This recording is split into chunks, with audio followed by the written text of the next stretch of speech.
Hey folks, welcome to MSP Mountain. And today we have Nick Ward, who works with me in Support Adventure. How's it going, Nick?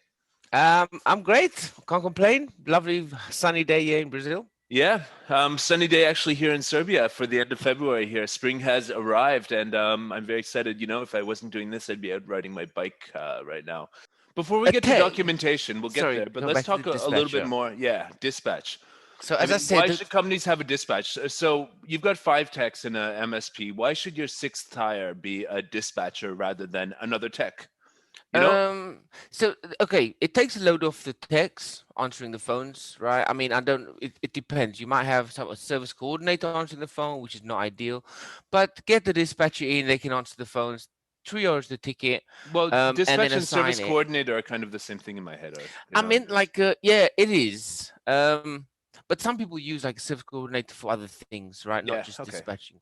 But Yeah, to shield the take techs from sort of curate the tickets that the techs are getting, right? Rather yeah, than having random techs answering random phone random calls. tickets, answering random tickets from random clients about random tickets at random times. It's just that's random and Hmm. that's chaos. And then they have to track down the person who the can actually help the person, or like a dispatcher handling all of the inbound communications and then looking at the system as a whole and who's Yeah, available, who can help this, rather than a ring group that gets 50 calls a day spread across five exactly. technicians, picking up random stuff. It's a game up. It's just like if you go to a fine restaurant, there's a hostess who seats you, and then there's a waitress bringing you some drinks, and then you've got the chefs in the kitchen. Whereas most MSPs are still sort of running their shop like It's you've got a restaurant with a row of five chefs, and you just yeah, walk up to a random chef and say, "Cook me a beefsteak now."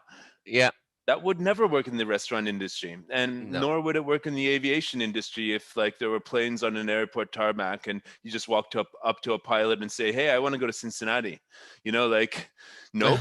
And I think the other thing is, if most MSPs were an airline, most MSP owners would not want to fly on their own airline, because Yeah, they'd know how little organization there is to make sure that you have a smooth flight. So hmm, yeah, so exactly. dispatch is a game changer, because I mean, there's so many other analogies we can use, like a hospital where you walk into the hospital and go into a room where a doctor is examining a patient and say, "Hey, doctor, I've got this rash," and Yeah. distracting them from the other patient and all that And stuff. it works when there's a small village, right? And one Yeah. person comes in a day, Hmm. right?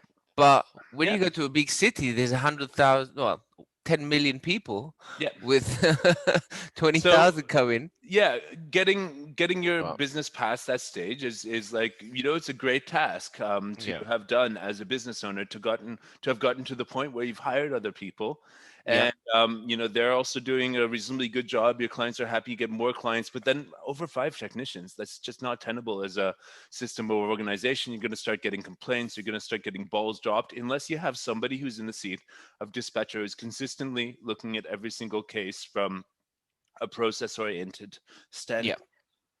exactly. Yeah, so So it's like, yeah, so some other things the dispatcher will do is make sure that engineers, if they can't fix a problem, right? What do I do with this ticket? How do I have to pass it to this person? No, give it to the dispatcher. The dispatcher will dispatch it again yeah, to a person who can do it, escalation right? management. Like, Exactly. someone can't Another solve it. process. Like, yeah, we always think that the best way to escalate, like the best one that I've seen, is the level one tech, 30 minutes, they can't solve it. And then they reach out on the open channel that everybody can see, and they ask, "Hey, anybody know the password for this router? I can't find it. I needed to unblock this port." And if Hmm. they don't get an answer in another 15 minutes, then they unassign themselves, assign it to someone else, and it moves on, because you don't want people to have stuff on their plate that they can't eat, you know? Yeah, You want to distribute, because yeah, you're keeping them from getting that low hanging fruit that they can, those tickets they can they close. can eat. Yeah, Yeah, yeah, those you tickets know. that they can close are essentially um they're being distracted from that by the ones that are like these weird little problems that maybe some senior tech didn't do the documentation, as is often the case, and they can't solve it. So they should get that off their plate, and it should be the responsibility of, rather than them to track down that tech who didn't solve it, the dispatcher to do that. And Okay. then you have a centralized system, and then all the techs know the dispatcher. When the dispatcher writes to you, you listen to them, and and then you as the service desk manager say, if you guys don't listen to dispatch when they contact you, then you're going to have a meeting with me and I'm going to tell you why dispatch is so important. But if Yeah. you just have text going to random other text for different stuff, you're going to get one tech will say, no, I don't know, go to Jimmy, he knows. And then Jimmy says, yeah, I'm busy right now, and you don't get the answers. But and they'll this is how we get senior techs looking down on lower techs. It's like, oh, look at that stupid question. Yes. It's like, well, you know what? You were once less Everyone experienced was than there. you are, Yeah. and you actually haven't done a great job at documenting this matter so that the junior techs can solve it. So that's why you're getting an escalation.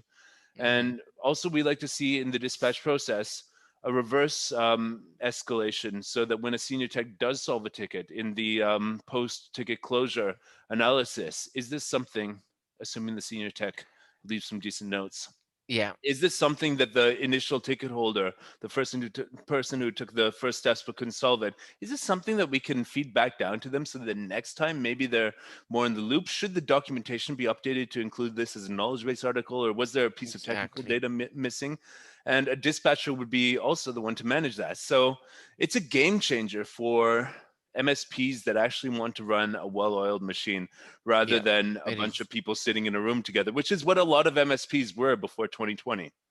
A lot of, Yeah. and in the case that you were sitting in the room together, then it's like, hey, John's on the line. Do you know the password to the printer in the accounts department? And then you would get that answer. But Yeah. now it's a completely different thing. But we've been prepared for this reality for years at Support Adventure because we've been working remotely. So, and we've seen the faults in all of these communication styles that are, using chat for escalations, um, using basically emails as escalation, and having We've seen everything, right? an escalation path, which is, yeah, and we've seen it from the perspective of the way things are going to be for a long time, which is techs sitting at their computers at home, which is what I always preferred, to be honest. No, I didn't like on-site. No, I didn't like sitting in the office with other people. It's just, I'll get on a call when I need to, call client, get on a video call with anybody, no problem. Uh-huh. But otherwise, I like to be left alone to do my work without interruption.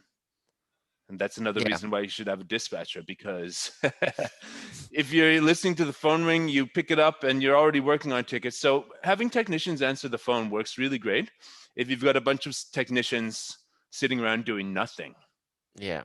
right?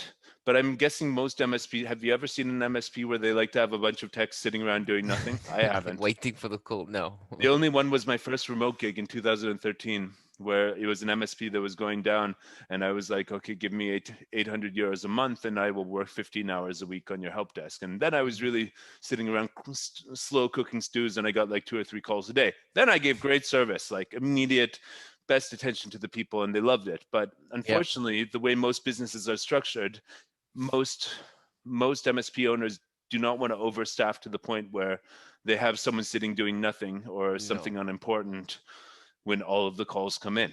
Therefore, having a dispatcher to shield and figure out who's doing what and who's able to divert for something important and what's not important and can be called back later, that's key. So I think that's enough about dispatch. I've got another video I made about this. Let's get on to a little bit more about documentation, because this is the other big pain point. Yeah. Because if you are a tech who's given tickets and you don't have the information to do your job,